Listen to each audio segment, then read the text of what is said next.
Hoje é um dia extremamente sagrado para a memória da nossa fé. É uma cerimônia diferente de todas as outras. Não é missa. Hoje não há missa em lugar nenhum do mundo, em nenhuma das igrejas católicas espalhadas pela terra. Em nenhuma delas se celebra o sacrifício da Eucaristia. Mas, diante dos fiéis, as igrejas leem os textos sagrados que falam sobre a paixão de Cristo. Tanto predito profeticamente por Isaías, mais ou menos 700 anos antes de Cristo, quanto também pela escrita do apóstolo dos gentios, Paulo, que explica o que se cumpriu na Escritura, de que forma se cumpriu e como isso se relaciona com a nossa fé. Mais do que um ato religioso, a Sexta-feira Santa é um ato profundamente espiritual. Porque nós recebemos o Evangelho pela cabeça, por ouvirmos a pregação. Hebreus capítulo 4, versículo 12 diz assim: porque a palavra de Deus é viva e eficaz, mais penetrante do que uma espada de dois gumes. Ela invade você, e ela vai além do corpo físico, e separa e julga as intenções dos homens, discerne os pensamentos, e vai até as juntas e medulas. Nada poderíamos fazer se a palavra de Deus não fosse viva. Ora, você recebe o Evangelho pela cabeça porque você lê a palavra, porque você ouve a palavra, ouve a pregação da palavra. Por isso, na Sexta-feira Santa, o que se privilegia é o sentido espiritual maior, que vai colocar em nós entendimento sobre quem é Jesus e o que se operou na obra que ele fez. O que é a cruz, o que ela significa e o que se deu nela. Quando pegamos a primeira página da Bíblia, o livro de Gênesis, no primeiro capítulo, no versículo 26, nós vemos que Deus cria o homem e coloca o homem no paraíso. E dá uma ordem para que o homem vivesse no paraíso e cria para o homem a mulher. Eles estavam usufruindo a perfeita vontade do Criador. No entanto, em algum momento, entra o pecado, simbolizado pela serpente, que seduz a Eva. E aí, metaforicamente, nós entendemos que é o pecado da desobediência que entra na terra. É o pecado do homem que desobedece ao seu Criador, de quem ele é imagem e semelhança. Ora, o pecado da desobediência tira de dentro a capacidade da conexão com o Criador. E em toda a história do Antigo Testamento, nós vemos que as sociedades humanas foram se afastando de Deus, pela prática de muitos pecados que são transgressões à lei. Assassinatos, traições, idolatrias, corrupções de toda sorte e todo gênero.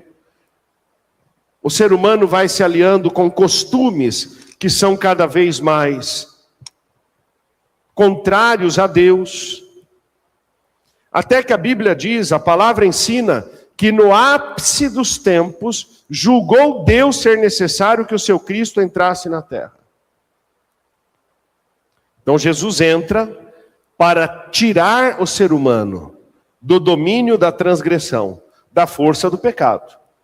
Ele anda entre nós, irmãos, e ele não nos ensina a sermos religiosos. Olhe para quem está do seu lado e diz: Jesus não te ensina a ser religioso, mas a ser melhor, a ser santo. a ser espiritual.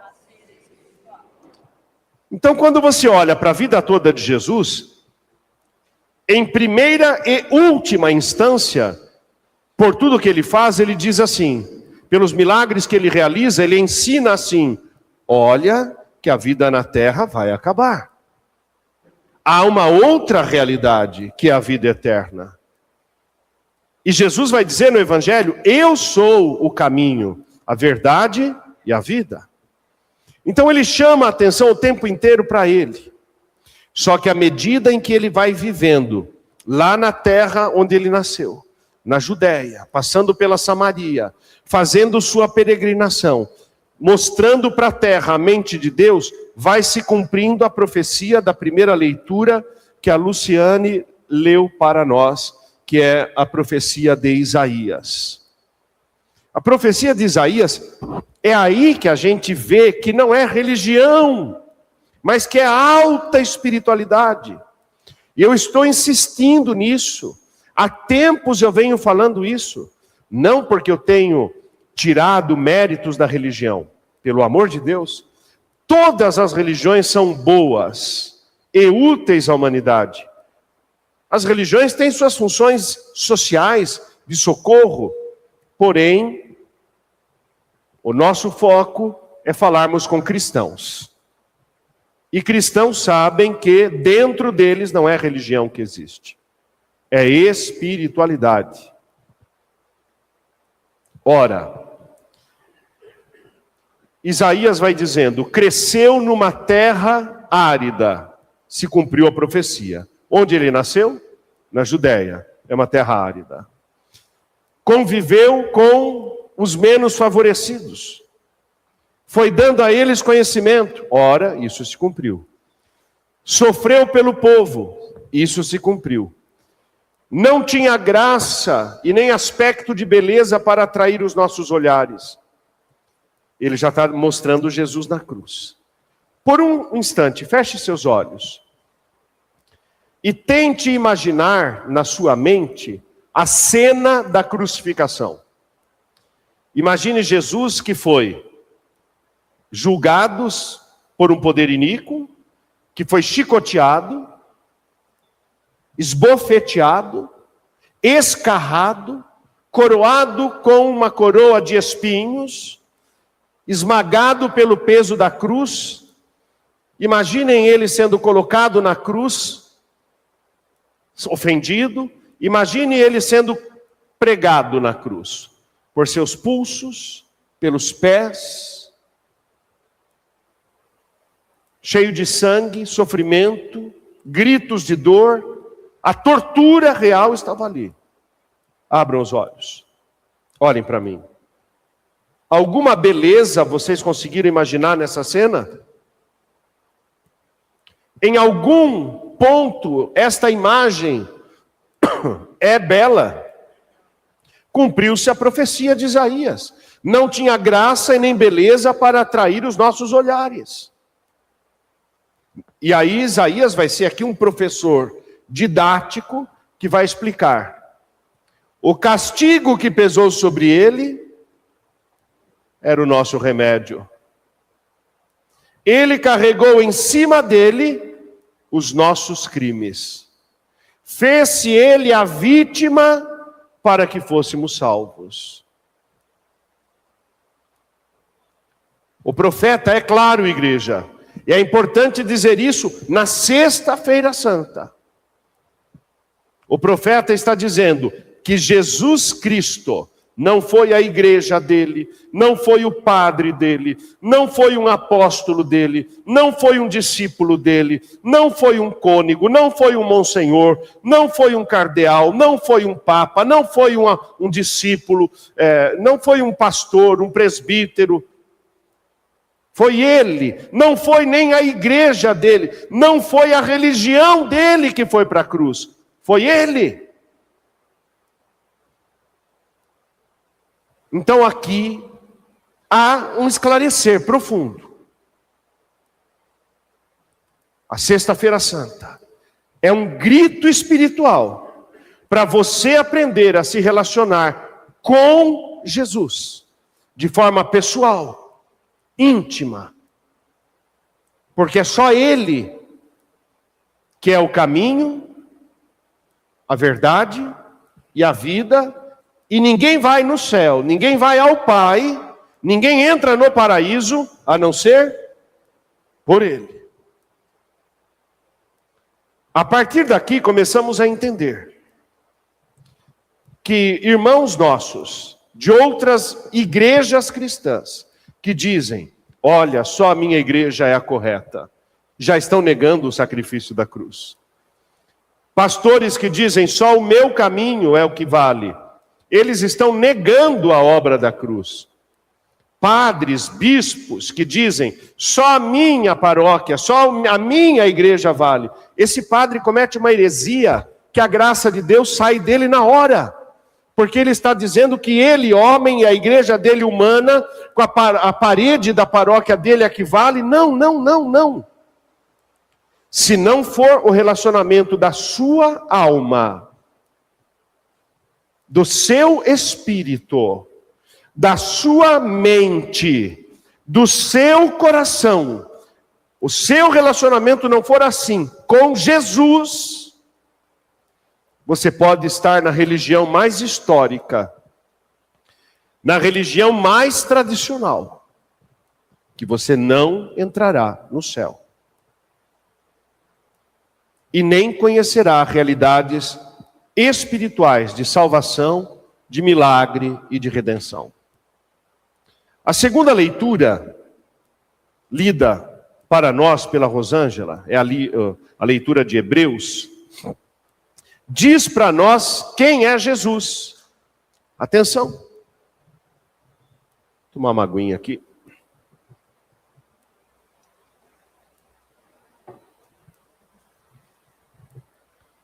Jesus Cristo é pontífice. Palavra linda, né? Olha para quem está do seu lado, por favor. Enche o pulmão e diz assim, ó: pontífice. Vamos lá? Pontífice. Essa palavra te lembra qual outra palavra? Ponte. Elo. Ligação. E só se dá esse título para quem é sumo sacerdote. Então Jesus Cristo é o nosso sacerdote. O apóstolo Pedro vai dizer que Cristo é o bispo de nossas almas. É Ele quem cuida de nós. Ele é o perfeito pastor. A única mediação. O único que tem poder de colocar você diante do Pai e do Espírito Santo.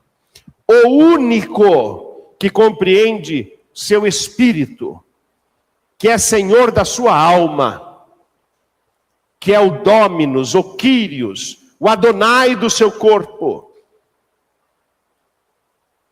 É Ele, Jesus.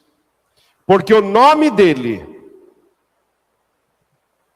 Yeshua, Hamashia, significa, em hebraico, as iniciais do tetragrama do nome de Deus. Quando Pilatos mandou colocar em cima da cruz a placa, Jesus Nazareno, Rex Iudeorum em latim, depois em grego e também em hebraico, Yeshua Yerudim, as iniciais em hebraico formam as iniciais do nome do Pai, do Criador, o nome impronunciável. Quando os judeus olhavam para a cruz, em cima na placa eles liam: Deus está aqui, Deus morreu aqui. Porque Jesus é o eu sou. Quando nós lemos o Evangelho, que por sinal hoje é uma grande narração da paixão, a palavra paixão significa o que, irmãos?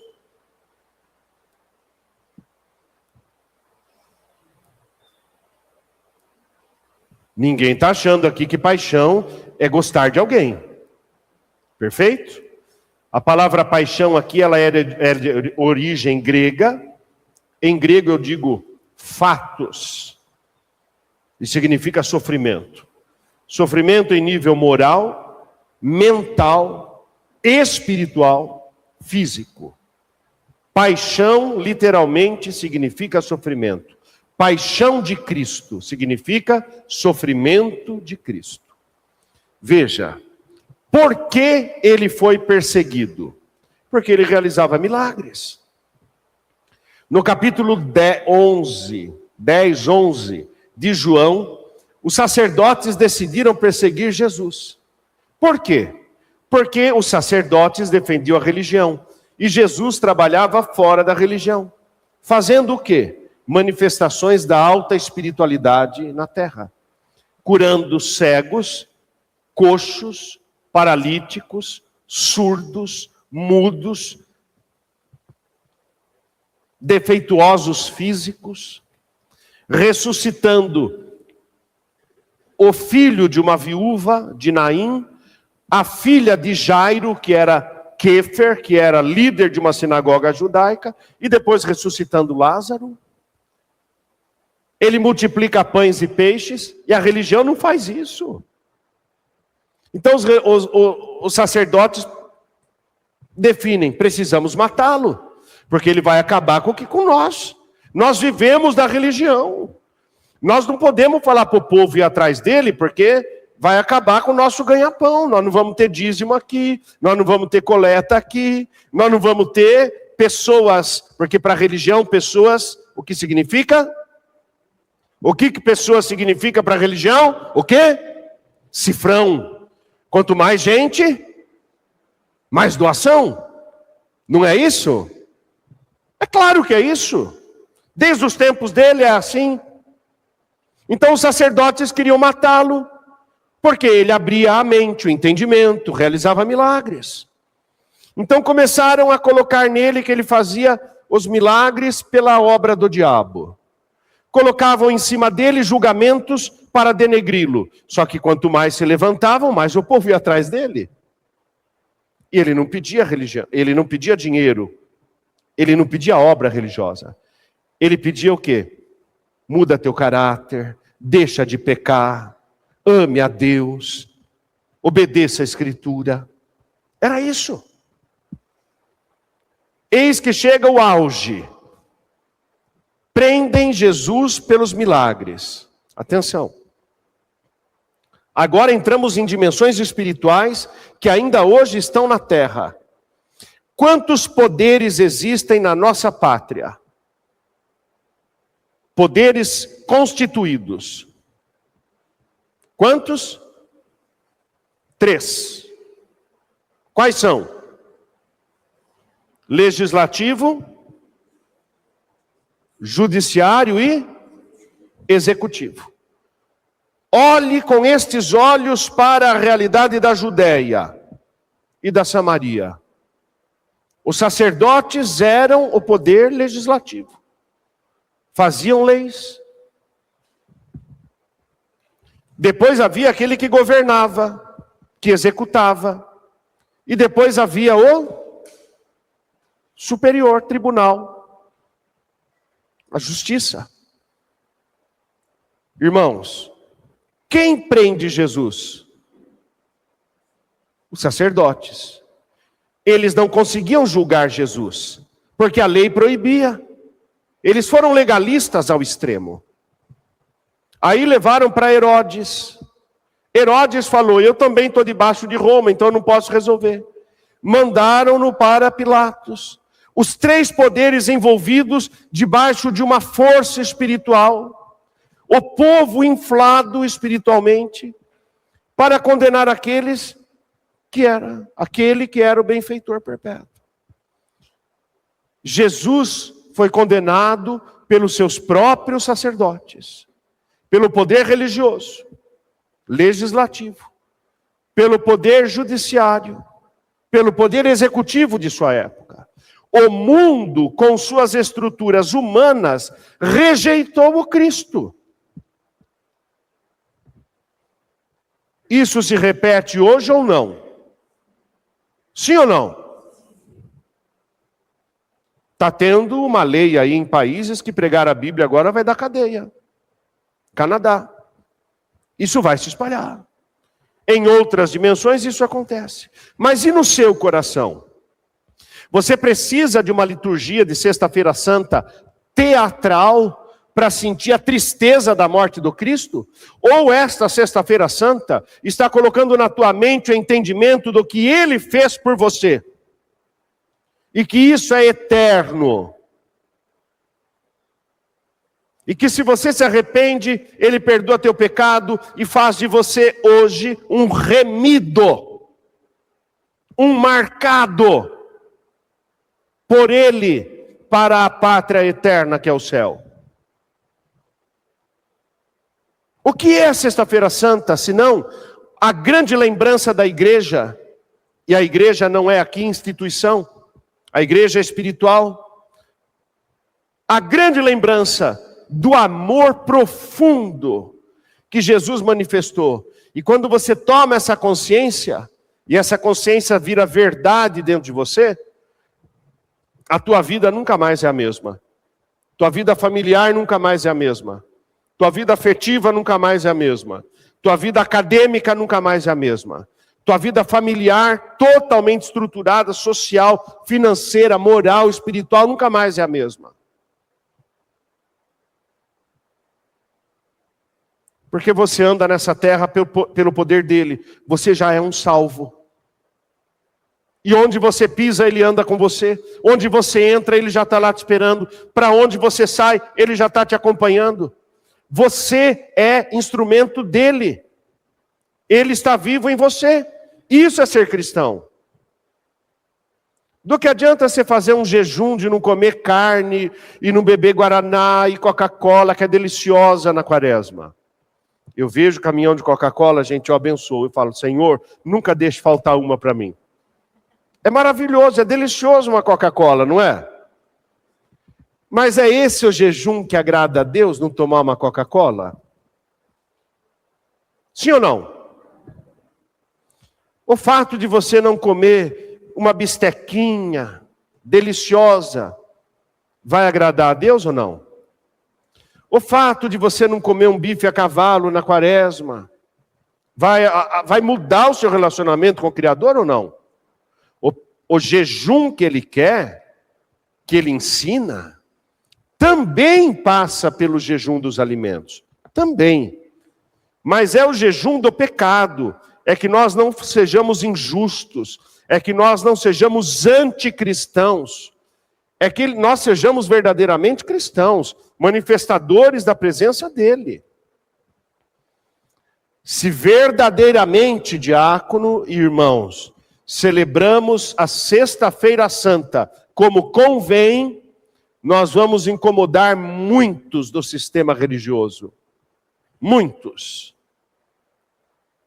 Mas também teremos uma unção tremenda, porque estaremos alinhados com o propósito de fé, com o propósito de justiça divina. A cruz era um sinal para malditos. Só morriam na cruz os piores ladrões, os homicidas. Para humilhar ainda mais o Cristo, o Cordeiro limpo de Deus, fizeram-no morrer numa cruz como se ele fosse um transgressor. Mal sabiam que Deus está em cima da história humana, acompanhando todos os séculos e fazendo sua palavra se cumprir com perfeição. Ora, entendamos, a Bíblia é a mente de Deus na terra para nós. Onde o pecado entrou no mundo? Onde o pecado entrou? No paraíso. Por quem? Por Adão e Eva, que desobedeceram e comeram o quê? Um fruto proibido, o fruto de uma árvore, o fruto de um madeiro. Ora, pelo madeiro da árvore da ciência, entrou a desobediência, porque o homem foi lá e comeu o fruto do madeiro. Ora, Jesus foi tão obediente ao Pai que a cruz é uma madeira, é fruto da árvore. Se num madeiro antigo o pecado foi ali introduzido, pelo lenho do madeiro, que era sinal de maldição, o Cordeiro de Deus também dá a salvação. A cruz é para nós um altar de salvação. Quer queiram, quer não queiram, esta é a verdade gritante que Deus esfrega na cara do mundo. Aquilo que era sinal de maldição se fez altar para aqueles que nele creem, porque foi na cruz que o sangue inocente foi derramado e que este sangue é puro, sem pecado, é um sangue do céu na terra, limpo, imaculado, que santifica e também purifica o nosso sangue pecador, tornando-nos membros dele. Celebrar a Sexta-feira Santa é ter esse entendimento dentro do seu coração,